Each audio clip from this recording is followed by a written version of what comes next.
is Right to Life Radio with John Gerardi on Power Talk 96.7 and AM 1400, a production of Right to Life of Central California. And now, here's the California State Legislature is attacking us at Right to Life of Central California, a direct attack on us and on pro-lifers like us throughout the Golden State. But John, come on. I mean, this sounds very inflammatory and aggressive. It is. It is. Two bills are before the state legislature to try to curtail the efforts of pro-lifers like us in our attempts to peacefully and in full accordance with our constitutional rights under the First Amendment to protest for what we believe in, to protest outside of abortion clinics, and more so than protesting, to reach out to the women and couples going into and out of abortion clinics. Two bills before the California State Legislature are looking to restrict our First Amendment rights. This is Right to Life Radio on Power Talk 96.7 AM 1400, a production of Right to Life of Central California, rtlcc.org. I am John Gerardi, the Executive Director at Right to Life. With us, as always, Jonathan Keller from California Family Council. Yeah, it's great to be here, John. All right. I know I kind of jumped on your intro there, but it's just... Oh, you're fine. It's so okay. rare that we get to have a real kind of sound the alarm moment. I know, and this is it. So we've got two bad pieces of legislation that have kind of snuck up on us, and these are attempts to curtail the free speech rights of pro-lifers. And this is an issue that Planned Parenthood has been mad about for years, and especially Planned Parenthood in California. They've noted in testimony before the California State Legislature that the no-show rates at their clinics, when we, as in we pro-lifers, when we have people outside the clinics, the no-show rates at their clinics jump enormously. That's why we do what we do at Right to Life in Central California. We have our Sidewalk Advocates, George and Linda, who are out in front of Planned Parenthood on a regular basis, basically reaching out to women and couples legally, peacefully, respectfully, yep, law-abidingly, not harassing anyone, not harassing Planned Parenthood staff, not harassing Planned Parenthood doctors, really mostly ignoring Planned Parenthood people. We do have a sign that says, hey, do you want to quit? Come help us. So Planned Parenthood is very upset about the fact that we have these people out there and that they are effective. So what they want to do is try to introduce various kinds of legislation to curtail our activity without it getting struck down as unconstitutional. And they're trying to thread this needle in a way that I don't think makes sense. And it's not just us that think it doesn't make sense. Even the ACLU agrees that what they're doing is excessive. So there are two bills to focus on. One of them is Assembly Bill 1356. And what this bill does is it focuses on the prospect of videotaping in public places, all right? Videotaping outside of a Planned Parenthood clinic. Now, what Planned Parenthood is arguing is that pro-life protesters have video cameras. They bring out video cameras, camcorders, phones to record stuff, and that they do this in a way to intimidate women, couples going in. They do this to intimidate their patients. They do this to intimidate Planned Parenthood staff. Now, many pro-lifers, it was pointed out during the committee testimony, as Jonathan is stepping on my microphone. Sorry. No? I'll fix it. I can't hear myself, but that's all right. So it's live radio, folks. All right. So basically what this does is, as we fix this, there you go. All right. Hey, there we go. We're back. All right. All right. We'll cut that out there, Raphael, and we'll go about 30 seconds long in this segment. All right. So basically what Planned Parenthood wants to prevent is pro-lifers videotaping outside of abortion clinics. What a lot of pro-lifers do is have video recording equipment in order to protect themselves from false accusations from Planned Parenthood officials. They want to have basically a record of it. Think body cam footage, basically. Body cam footage, exactly. And the other problem that's sort of associated with this is, okay, this is sort of a general thing about photographing and video recording in public places. What are your privacy rights against being photographed or video recorded? All of American law sort of constructs this around the premise of what is your reasonable expectation of privacy. That's the sort of standard that is used. If you are out in a public setting, your reasonable expectation of privacy is much lower. You're out on the street where theoretically anyone can walk by and see you. Okay, so if I'm out on the sidewalk on public property, outside, in public, in full view of anyone driving by, people can photograph me. You don't have there's not a huge expectation or presumption of privacy. Exactly. And a lot of this comes into play actually in the criminal procedure setting. So if you're the cops, if you are parked across the street from a building that you think crime is happening in, and you have a guy with a camera just watching, or a cop just monitoring, that's totally fine. There's no reasonable expectation of privacy for things that are outwardly visible to anybody and everybody. But if you're a cop and you trespass onto the property and go on your tiptoes to look through a high up window and peer through it to see, someone has drug paraphernalia inside, that's probably an unconstitutional search unless that cop had a warrant or something like that. Okay. So your reasonable expectation of privacy is what's at play here.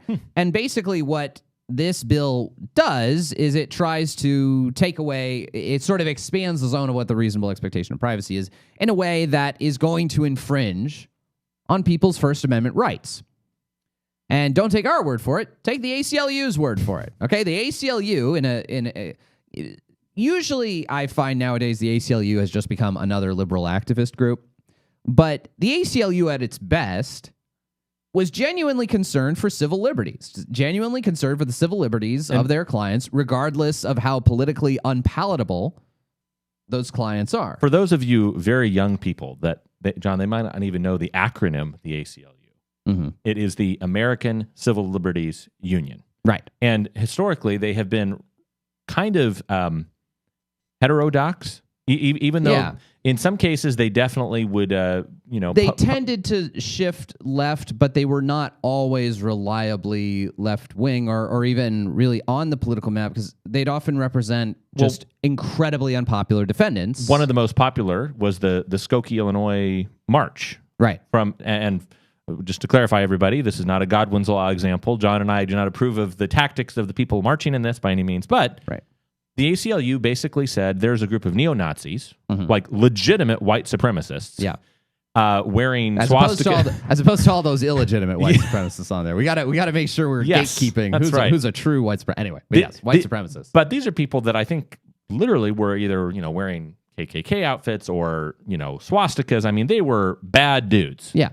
And the ACLU said, well, they have a First Amendment protected right to march in a parade. Freedom of speech and freedom of expression. Yeah. And the ACLU did not agree with that position. I think most, if not all of them, did not agree with that position. Sure. But, John, there is kind of a principle of our constitutional republic that is, look, if we're going to begin to even take away people's rights to say unpalatable things, eventually, the bell may toll for you as well. Right.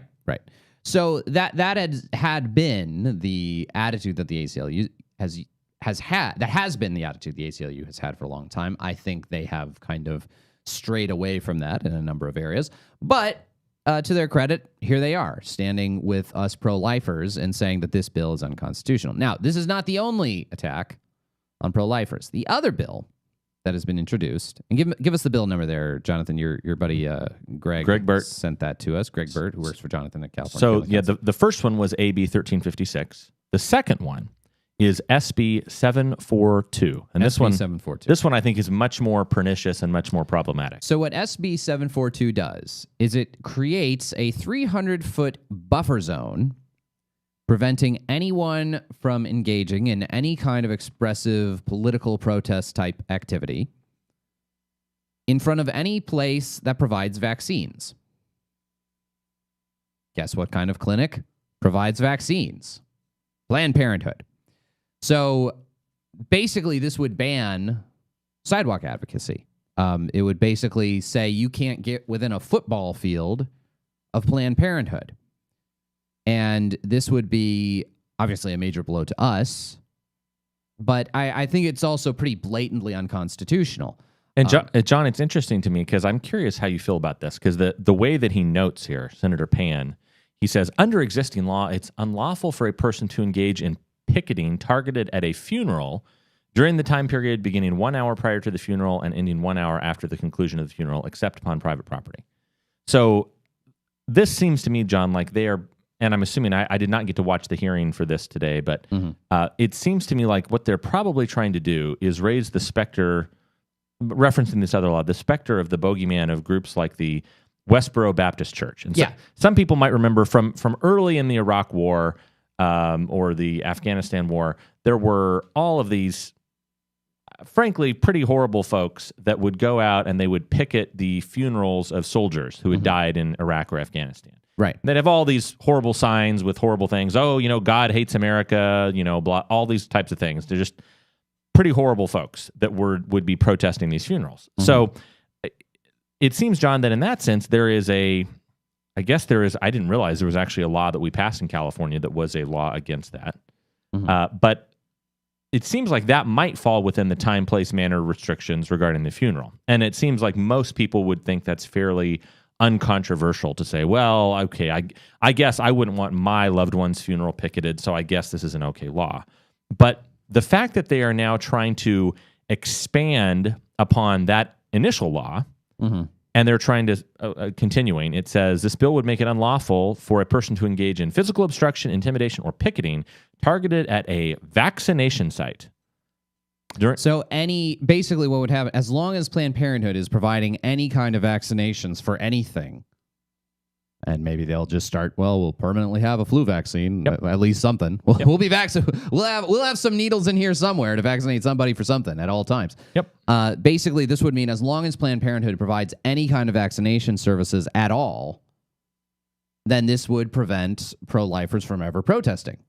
Now, this seems pretty clearly to be a violation of the Constitution, and it seems pretty clearly to be a violation of several recent Supreme Court decisions, that have struck down laws in Massachusetts and New York. One that was based in your illustrious former state that you practiced law out of Massachusetts.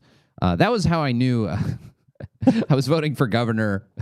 And it was Charlie Baker, the current governor of Massachusetts, who did actually do one good pro-life thing. He tried to cut out. He tried to keep in place Massachusetts' ban on state funding for abortion, and was overridden by the Democrats in the legislature there.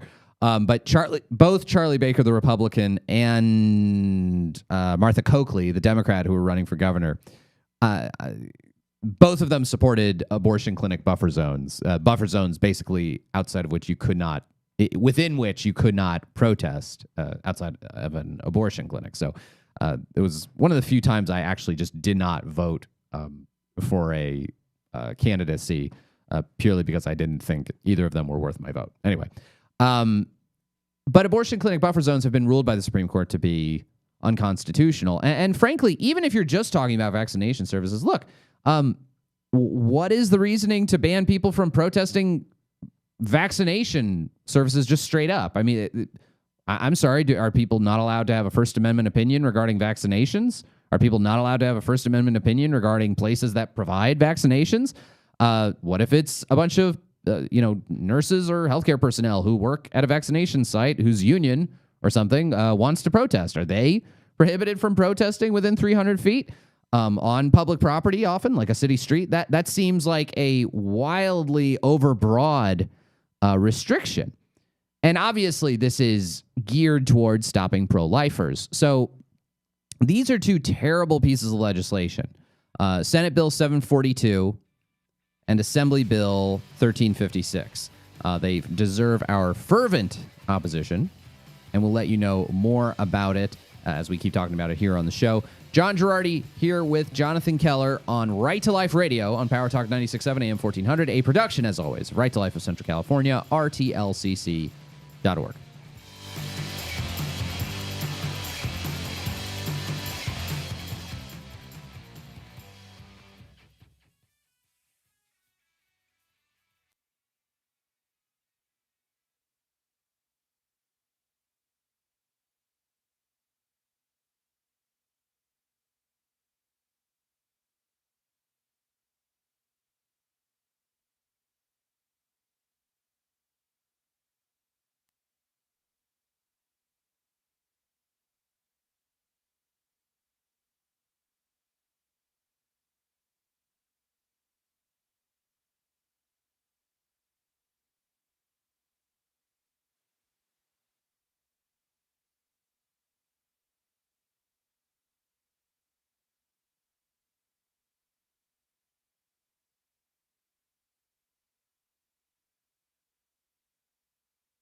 This is One Fine Day here on Right to Life Radio.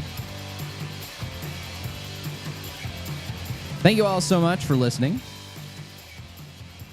John Gerardi and Jonathan Keller here with all of you. All right, we're talking about two threats to stuff that we do at Right to Life of Central California. As many of you know, we at Right to Life, we offer sidewalk advocacy. We do sidewalk advocacy. Basically, we have two employees who go out to Planned Parenthood, and they stand outside. They never trespass on Planned Parenthood property. They're always trying to be respectful, and they talk with women and couples going into and out of Planned Parenthood. And we've had a lot of success in changing people's mind and giving people a lot of literature. And we do this because of our rights under the First Amendment to express our viewpoints, to in some way, I guess, protest, even though we're not really protesting. We're more trying to talk with people to get them to change their minds. And in many cases, especially during 40 Days for Life, it's an actual prayer vigil. Yeah, people are praying, and I guess you could say it is protesting, and I don't think that's a bad word necessarily. It's our First Amendment right to protest. We think the stuff they're doing in that clinic is bad. Yep. And we wish it would stop. But I want to just read, John, the exact language. It says this bill would make it unlawful for a person to engage in physical obstruction. Well, okay, that's legit. Well, that's legitimate, yeah, and it's a thing we don't do. But then it says intimidation or picketing targeted at a vaccination site. Which is wildly overbroad, as if those two terms are equivalent. Picketing is not intimidation, okay? Intimidation is, I don't know. First of all, intimidation is probably overly broad a word, but picketing does not imply that people are going to, does not imply threats. Okay, picketing means you hold a sign that expresses a negative viewpoint towards something, and you march around back and forth. But that's not intimidation. So, John, let me tell you, for purposes of this section, this is amending the bill. Jonathan, it says, if you mention intimidation again, I'll have your legs broken. It says section A, C, subsection A. Let's see. It amends the penal code, section 594.39, section C, subsection 1. Intimidation means to place a person in reasonable apprehension of bodily harm to themselves or to another. So that's basically the standard for that's what assault is putting another person in reasonable expectation of bodily harm. So the idea that intimidation or picketing, which is like we're putting them in the exact same clause, wildly different kinds of things. Intimidation, obviously not constitutionally protected. Picketing, very much constitutionally protected. Yep. I mean, it's kind of the bread and butter of what the First Amendment is supposed to protect. The First Amendment, at its core, is supposed to protect people's speech on topics of political or social or cultural importance. That's kind of that's the core value that the First Amendment is supposed to protect. And they go on, John, they say, picketing for purposes of this section only means protest activities engaged in by a person within 300 feet of a vaccination site. It's kind of a circular definition. But that's the thing. Protest activities, to lump intimidation and picketing together Yes. is absurd. Well, John, I also just have to say, I want to come back to this intimidation thing, because it says, to place a person in reasonable apprehension of bodily harm. So how often have we seen people on video that have said they are intimidated or they are afraid or they are apprehensive because of completely non-controversial activities. Microaggressions. That's what the whole concept of the microaggression is. Speech is violence, John. Speech is violence, yeah. And thus can legitimately responded to with violence, with actual violence. I mean, some cases. But literally, if you had someone who said, if you have a sweet little old lady who is counseling outside of Planned Parenthood here in Fresno, that approaches someone while staying on public property, while staying on the sidewalk, and says, "Excuse me, may I talk to you?" Well, if that person is paranoid, or if they are scared, or if they are nervous, who's to say that they would not be able to claim they were intimidated by this 80-year-old lady passing out a piece of literature? Sure. I mean, I will say that the definition of intimidation they're using is really the classical definition of assault, and that's reasonable expectation of imminent bodily harm. So if I go at you and like I pretend I'm obviously or not if I'm running up at you. Yeah, if I'm running at Jonathan screaming while holding a samurai sword, that would be intimidating. Jonathan could then charge me with assault. I'm putting him in reasonable the reasonable thing is part of that. Okay, if you have an unreasonable expectation of imminent bodily harm, that's not going to work. So I don't mind if they're banning intimidation as defined as basically assault. Yeah, ban assault outside of abortion clinics all you want. 100%. Not going to change a thing about what we do. But you can't ban picketing within there. So when we come back, we're going to talk a little bit more about what the Supreme Court has ruled on this question. And basically, the California legislature is out of control. If they're even considering this, I highly doubt it's going to make it through the legislature. But with them, you never know. Next on Right to Life Radio.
The Marvelettes with us here on Right to Life Radio. We're talking about attempts by the California Supreme Court to basically restrict the speech of pro-life sidewalk counselors, sidewalk protesters, sidewalk advocates, whatever you want to call them. And the way that I would respond to this is by turning to a 2014 Supreme Court decision called McCullen v. Coakley. This law had to do with a restriction that Massachusetts tried to put. The state of Massachusetts tried to pass a law. Actually, they did pass a law. It's just the Supreme Court wound up overturning it. And basically, this law in Massachusetts put basically a certain number of foot buffer zone around abortion clinics and said that pro-life protesters, basically said that protesters could not operate, could not function within that certain number of feet buffer zone. And John, I just want to clarify. Whoa. No, your microphone's... You're on the fritz again. Check 1, 2. Nope. No. A little better. No. Nope. Well, let's just get it fixed. And no.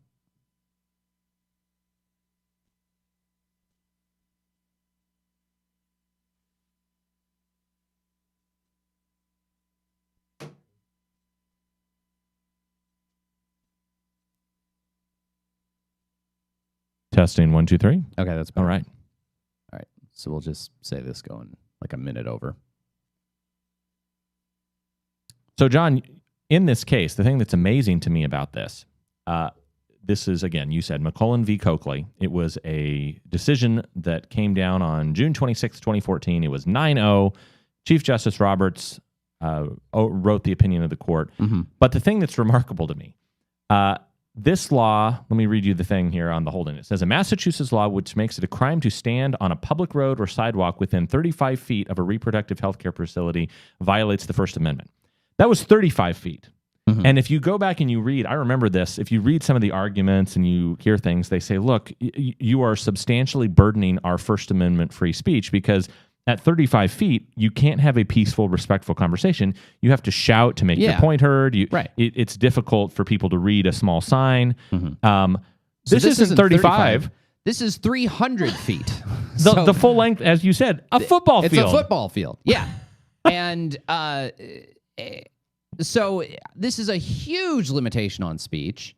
And I feel like the weird thing about this, so the way this bill is drafted, and again, this bill is Senate Bill, oh crud, I lost the number. Senate Bill 742. Let me pull it back up. I believe it was, as I hum and a hum. 742. 742. SB 742. Right. Okay. This bill, Senate Bill 742. The way it's framed is any place that offers vaccine services is going to have a 300-foot buffer zone within which protesters can't protest. I think they're trying to say any place that offers vaccines as if that will make it better than just saying abortion clinics or reproductive health clinics, okay?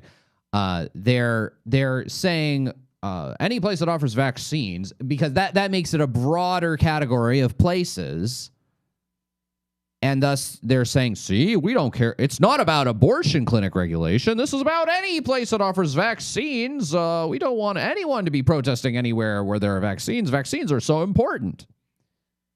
So they're trying to act as though this is a more viewpoint neutral thing. Even though anyone with 2 brain cells knows what they're trying to do. Yes. They're trying to protect Planned Parenthood. So as long as Planned Parenthood does vaccines, no one will be able to protest outside of it. Anyway, so everyone knows what they're trying to do. And John, anyone with eyes to see. The language of it, it's not something that is, well, look, this is extraordinary circumstances with COVID. Yeah. We've got to do this. It's such a rare instance. Mm-hmm. If you go back and you read the language, let me see if I can go back and find it here. Yeah. They say it's a vaccination or any immunizing agent. Any immunizing agent. So flu shot, chickenpox shot, any kind of... So as long as Planned Parenthood has any kind of vaccine on its shelf... I mean, who's to say that they're not going to stretch the definition of this and say, well, I mean, birth control, that immunizes you against pregnancy. Immunizes you against pregnancy, yeah. But so that's the thing. Basically, they're saying no one can protest out of any place that... what I'm going to argue is that actually, by broadening the category it's actually making it more constitutionally problematic. Now, why do I say this? In McCullen v. Coakley, so there was a 9-0 majority that everyone agreed with, and there was a 4-vote concurrence by the most conservative. Well, it was Anthony Kennedy plus Thomas, Alito, and Scalia, and Roberts didn't join with them, unfortunately, because I think he wanted a 9-0 decision, not a 5-4 decision. So basically, the 9-0 ruling was basically like, no, this law wasn't discriminating on the basis of viewpoint. This was just burdening speech more broadly. So the standard by which we review it is a little less strict than the standard under which we would review an obviously viewpoint discriminatory practice. Okay. But they still ruled it was unconstitutional. They ruled it was unconstitutional. Now, their standard of review is a little less because they said, well, this is a burden on people's ability to protest, but it's not we don't regulate it under strict scrutiny. So strict scrutiny is basically the standard of reviewing when the government is infringing on various constitutional rights. You apply it for only the most important constitutional rights. And the standard that you use is this infringement of rights is only going to be upheld as constitutional if the restriction was done in the most narrowly tailored way possible, and if it is achieving a critically important governmental goal. Okay, so it has to be highest level of importance as far as the governmental goal, and it's the most narrowly tailored way possible of infringing on a constitutional right. Now, the court did not use that viewpoint because John Roberts naively treated that Massachusetts law as being not being viewpoint discriminatory towards pro-lifers protesting outside abortion clinics, even though that's clearly what it was about. Yes. He used a lower standard. Okay? He used a lower standard. Was this a rational basis? It was not rational basis. I think it was a kind of sort of intermediate standard. But even under that lower standard, they still thought a 35-foot buffer zone against protesting outside of reproductive health clinics, they thought that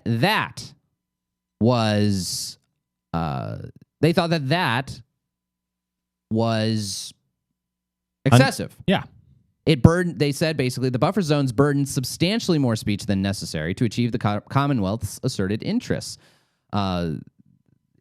The act already prohibits deliberate obstruction of clinic entrances. Massachusetts could also enact legislation similar to the Federal Freedom of Access to Clinic Entrances Act of 1994, which imposes criminal and civil sanctions for obstructing, intimidating, or interfering with persons obtaining or providing reproductive health services. Obstruction of clinic driveways can readily be accessed through existing local traffic ordinances. While the Commonwealth contends that individuals can inadvertently obstruct access to clinics simply by gathering in large numbers, that problem could be addressed through a law requiring crowds blocking a clinic entrance to disperse. So basically what they said was, look, they were this 35-foot buffer zone around reproductive health clinics from Massachusetts back in 2014. It was too much, and it's unconstitutional. Yep. So how do the liberals introducing this legislation in the California legislature to ban a wider area of speech around more and different kinds of clinics, how is that going to be upheld as constitutional? Okay. Yep. And that's the point I'm making, is that actually the California legislature is trying to make this seem less viewpoint discriminatory by not saying out loud what they want, which is don't protest outside abortion clinics. So what they're saying is don't protest outside any place that offers vaccinations. So they're trying to say, see, we're being viewpoint neutral. We don't care about any of it. We'll ban everyone from speaking. When really, actually, what they're doing is making a worse case for themselves. Because in 2014, when the court was more liberal, much more liberal than it is now, that was a 9-0 decision. So I don't know what the California state legislature thinks they're doing. If they this is so blatantly violative of McCullen v. Coakley, Well, John, Yeah. look at this. It goes on in the definitions again. It says vaccination site means the physical location where vaccination services are provided, including but not limited to a hospital, physician's office, clinic, or any retail space or pop-up location made available for vaccination services. Right. So, John, I mean, let's imagine that you have, I'm just trying to think, Costco, for example. Let's decide that, or let's assume that they did not have a union. They were wanting to avoid protests of people saying that they should be unionized, or Amazon, or any big business. Well, if that business decides, hey, we're going to set up a little 10 by 10 canopy in the parking lot. Well, exactly. And we're going to be a vaccination site. And guess what? Now we have a 300-foot magic shield of protection, plus 300 speech suppression. Yeah. That you cannot come and protest. Well, but I'm protesting. No. You might be intimidating people. You're picketing in this area that we're trying to provide vaccination services. Right. And that's why, if anything, this bill would be even more unconstitutional in some ways than if they just limited it to reproductive health clinics. Now, if they limited it to reproductive health clinics, you could probably get a majority now in the Supreme Court to say that's obviously discriminating on viewpoint. So basically, if you're burdening speech on public property in a way that's not viewpoint discriminatory, you have to show what's called intermediate scrutiny. Okay, you have to survive what's called the intermediate scrutiny standard. Okay, that's the standard under First Amendment law under which that's reviewed. So your law would have to further an important government interest, and it must do so by means that are substantially related to that interest. And basically what the Supreme Court said in the Massachusetts case was, no, your means are, you have significant interests, but you have pursued them through an incredibly extreme step of putting a 35-foot buffer zone around your clinic. This is a 300-foot buffer zone. So if 35 was extreme, if 35 was excessive, how is 300 going to work? How is saying that you can't protest within a whole football field of any clinic that offers vaccination? I'm sorry, that effectively says no one is allowed to discriminate outside of any clinic, out of any place that offers vaccinations ever. It's absurd. Yep. So anyway, we will monitor this closely, because if this were to pass, it would obviously immediately harm every our 40 work. days for life location. Yeah, it would harm our work at Right to Life of Central California. It would basically ban 40 days for life from existing in California. But it seems so blatantly unconstitutional to me that I think, if anything, I would hope that the instant it gets challenged in the courts, a federal judge would place an injunction against its enforcement, because it's patently outrageous. Now, this is the one of the spots of hope I have.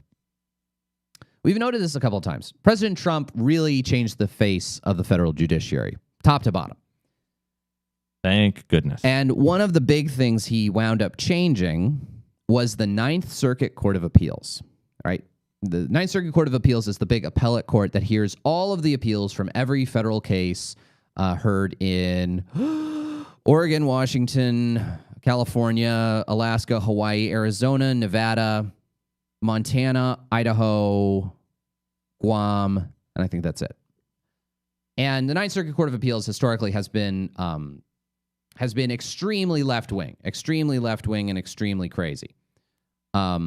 So because of that, as we go a little along this segment, because of that, the Ninth Circuit Court of Appeals, the Ninth Circuit Court of Appeals was so left-wing that it kind of emboldened the California legislature. They could pass any crazy notion that they wanted, because they always knew, well, even if it's unconstitutional, whatever, the Ninth Circuit Court of Appeals will always uphold whatever we do. Well, the Ninth Circuit Court of Appeals under Trump went from being the craziest and most left-wing appellate court possible to just being a liberal appellate court. Yeah. It's now, I think Democrat appointee judges on the Ninth Circuit have like a 16 to 12 majority. But it's semi-reasonable. Yeah, as opposed to before when they had something like a 20 to 4 majority, you know, something absurd, okay? So you can now get a decent panel, individual 3-court, because the way that the circuit courts hear cases, they'll have a 3-judge panel hear it, and then if there's disagreement among them, they might send it to the full, 20 whatever justices or a certain number of judges. And you can get a fair hearing. And I think that the Ninth Circuit, even as currently constituted when it's majority liberal, it's not going to let this slide. All right, we'll be back with more right here on Right to Life Radio, right here on Power Talk 96.7, a production of Right to Life of Central California, rtlcc.org.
Diana Ross and the Supremes here on Right to Life Radio.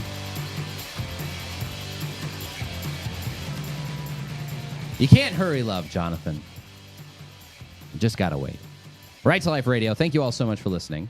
Our golf tournament is coming up on Monday, which is delightful. Unfortunately, those of you listening to it, it's a little too late. We have way more golfers than we can, possibly more golfers than Fort Washington Country Club can handle. A good problem to have. It is a good problem to have. Anyway, thank you so much for all of you who've supported. But hey, if you still want to support Right to Life of Central California, we're never closed for receiving donations. You can go to rtlcc.org and join the 300 Club right there at the top of the website.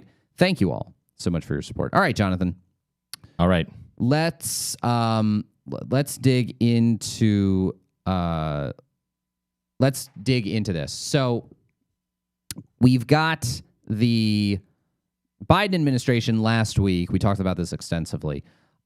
Loosening up the rules for telemedicine and for telemedicine abortion and for abortion pills to be sent through the mail for women to have so-called medication abortions without going to a doctor's office first.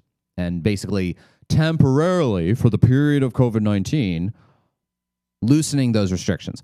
It's not going to be temporary. Nope. We know darn well it's not going to be temporary. They have been pushing to make these changes since long before COVID was ever a thing.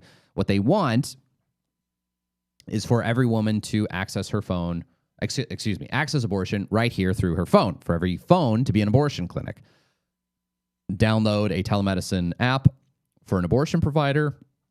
Chat with a nurse practitioner right there over the phone. Get a prescription for abortion. Have abortion pills mailed to you. And boom, you never have to even go to an abortion clinic in order to have an abortion. That is the future Planned Parenthood wants, doing abortions, all of the profit and none of the overhead, or much less of it. Now, Michael New has a good piece in the Heritage Foundation's Daily Signal publication. Pro-life advocates suffered a policy setback last week when the Food and Drug Administration lifted existing restrictions on telemedicine abortions for the duration of the COVID-19 pandemic. This past year, groups supporting legal abortion litigated against Trump administration FDA rules, which required that chemical abortions occur under medical supervision. Supporters of legal abortion obtained a favorable ruling from the U.S. District Court in July. However, in January, U.S. Supreme Court ruled Trump administration's protective rules were constitutional.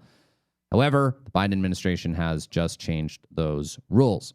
So here's a summary of studies that have been cited about the health risks. There are a lot of health risks associated with telehealth abortions.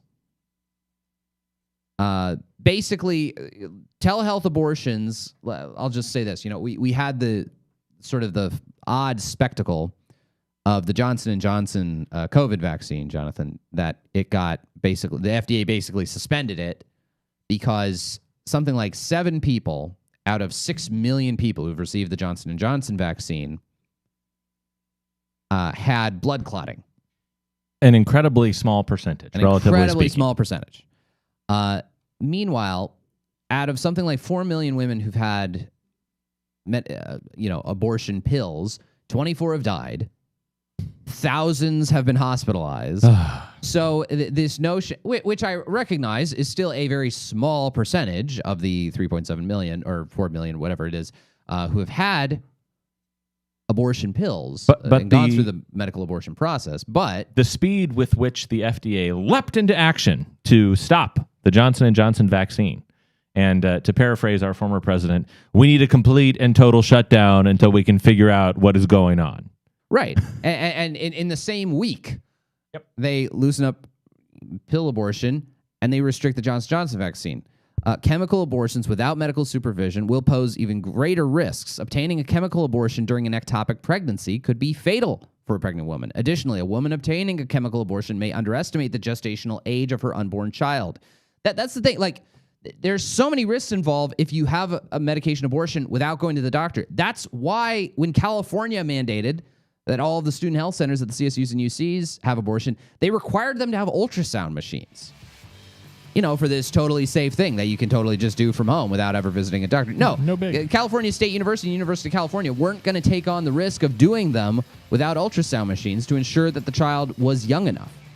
So this is just continues to be maybe one of the worst things on abortion the Biden administration has done. Thank you so much. We'll see you next week on Right to Life Radio.